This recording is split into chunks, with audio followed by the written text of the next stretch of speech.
नमस्कार दोस्तों, इस समय हम मौजूद हैं जिला यमुनानगर निर्मल हॉस्पिटल में। आपको बता दें कि इस हॉस्पिटल का नाम 15 कंपनियों में आया है, जिसमें कैशलेस उपचार होगा इस हॉस्पिटल से। उसी को लेकर बातचीत करने के लिए हमारे साथ हैं डॉक्टर निर्मल सिंह जी, उनसे बातचीत करेंगे। नमस्कार सर। नमस्कार सर। सर, जो जी। आपकी हॉस्पिटल है, बड़े लेवल पे 15 कंपनियों में नाम आया है, क्या कहना चाहेंगे आप? देखिए, सबसे पहले तो मैं आप लोगों को, मीडिया चैनल वालों का सब धन्यवाद करता हूँ, क्योंकि आप पूरे समाज में एक मैसेज कन्वर्ट करने का काम करते हो। आप लोगों को दिल की गहराइयों से धन्यवाद। और जहाँ तक सवाल है निर्मल हॉस्पिटल का, निर्मल हॉस्पिटल यमुनानगर में सिचुएटेड है, कैंप एरिया में। और पिछले 14-15 सालों से अपनी जिला में सेवाएँ दे रहे हैं। जिला ही नहीं, अभी तो जो साथ लगते हैं जिले हैं, अम्बाला है, कुरुक्षेत्र, और उत्तर प्रदेश की सीमा लगते हमारा सहारनपुर है, सरसावा, नकुड़ वगैरह के जो एरिया है, तो उनमें भी एक बहुत अहम भूमिका निभा रहा है, अपनी सेवाएं देने का काम निर्मल हॉस्पिटल कर रहा है। हमारी जो कंपनियों के साथ टाई अप की काफ़ी समय से बात चल रही थी, लेकिन अब जो है एरिक्सन के साथ साथ और बड़ी 15 कंपनियां, नामी कंपनियां जो देश के अंदर टीपीए संभालती हैं और रोगियों को कैशलेस सुविधा प्रदान होती है अस्पतालों के अंदर।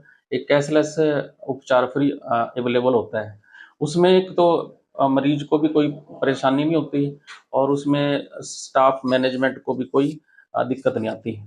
तो ये फैसिलिटी हमारे हॉस्पिटल में पहली बार मिली है, और मैं ये बहुत बड़ी उपलब्धि भी है। और अब जो आने वाले समय में जो है रोगियों को किसी भी तरह के जो कैशलेस धारक रोगी हैं, उनको कोई समस्या नहीं होगी जी। उपचार में। 10-12 साल से आप फ्री मेडिकल कैंप भी लगा रहे हैं और समाज सेवा से भी जुड़े हुए हैं, क्या कहना चाहेंगे?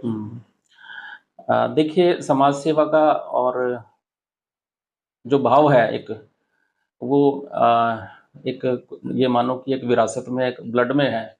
शुरू से ही मेरी इच्छा रहती है कि एक हमारा जो मेडिकल व्यवसाय है, प्रोफेशनल के साथ साथ रोगियों का उपचार तो करना ही है, लेकिन साथ साथ समाज में कुछ ऐसे भी लोग होते हैं जो समय पे अपने डायग्नोज नहीं करा पाते, और मोटी जो फीस वगैरह है, डॉक्टर्स के पास जाकर डरते हैं, बात करते हुए डरते हैं, और अपना इलाज, अपना डायग्नोज बनाने में असमर्थ होते हैं।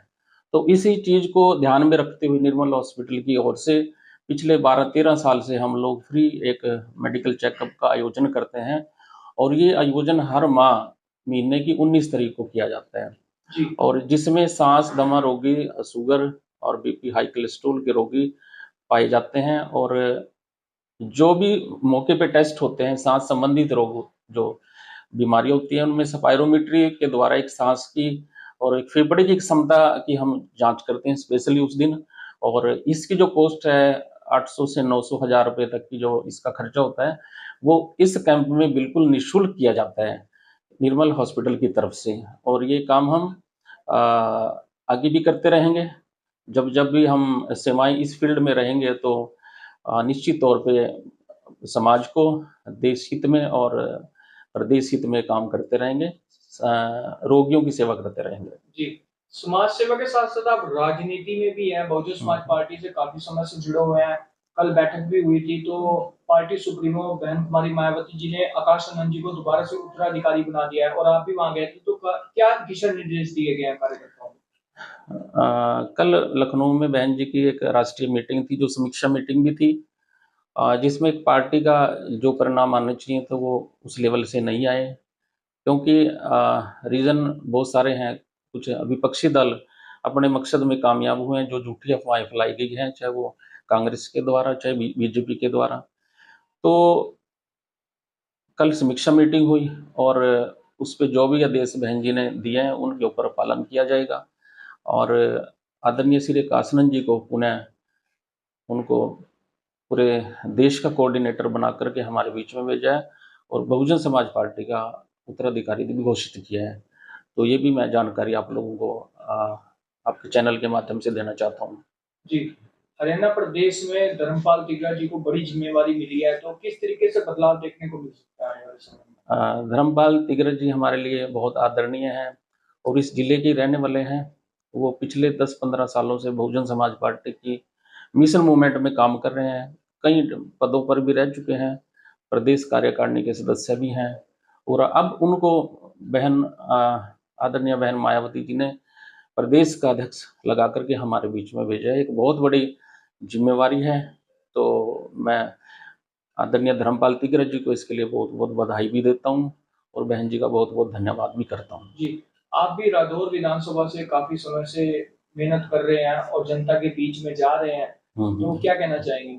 रादौर के जनता के साथ मेरा बहुत लगाव है और मेरा जो क्षेत्र पड़ता है, मेरा गांव भी रादौर विधानसभा में है, और मैं शुरू से, जब से मैं इस अपने प्रैक्टिस में हूँ, मेडिकल फील्ड में हूँ, तब से मैं रादौर वासियों के लिए, और चाहे किसी भी तरह का कोई काम हो, और मैं बीच में जाता हूँ, लोगों के बीच में जा रहा हूँ।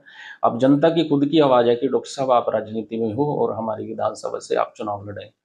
तो बाकी बातें बाद में हो जाएंगी, जैसे भी बहन जी का आदेश होगा, हमारे प्रभारी जी का आदेश होगा, अध्यक्ष जी का आदेश होगा, जो भी वो फैसला लेंगे डॉक्टर निर्मल, उस फैसले का आदर और सम्मान करेंगे।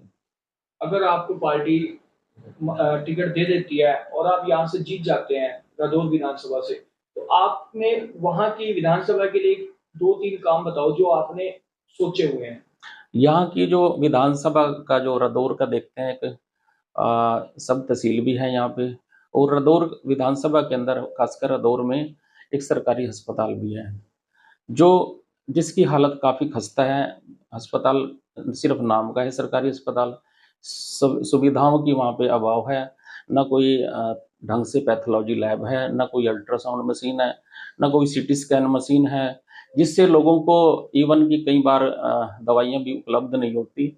और मेरी प्राथमिकता यही रहेगी, अगर मुझे मौका मिला सरकार में आने का, तो सबसे पहले रादौर को एक बहुत बड़ा प्राथमिक जो है ना के साथ-साथ एक बहुत बड़े लेवल का वहाँ पे हॉस्पिटल बनाया जाएगा, ताकि लोग, क्षेत्रवासियों को अपने टेस्टों के लिए, अल्ट्रासाउंड, सीटी के लिए दूसरे शहरों में ना जाना पड़े।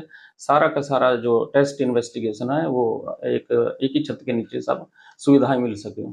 और दूसरा है, अभी ये तो था चिकित्सा का, दूसरा है शिक्षा प्रणाली। शिक्षा प्रणाली में गाँव के स्कूलों में हालत बहुत बदतर है, तो शिक्षा का अभाव है, टीचरों की कमी है। तो इस चीज़ को भी जो है ना बड़े ध्यान में रख करके काम किया जाएगा। और खासकर ये मान लीजिए कि रादौर ही नहीं, अगर मुझे मौका मिलता है, जनता का आशीर्वाद मिलता है, हमारी पार्टी का आशीर्वाद मिलता है, तो पूरे प्रदेश की एक तस्वीर, पूरे प्रदेश की एक तस्वीर अलग ही होगी। तो और वो होगी तब जब बहुजन समाज पार्टी की सरकार होगी।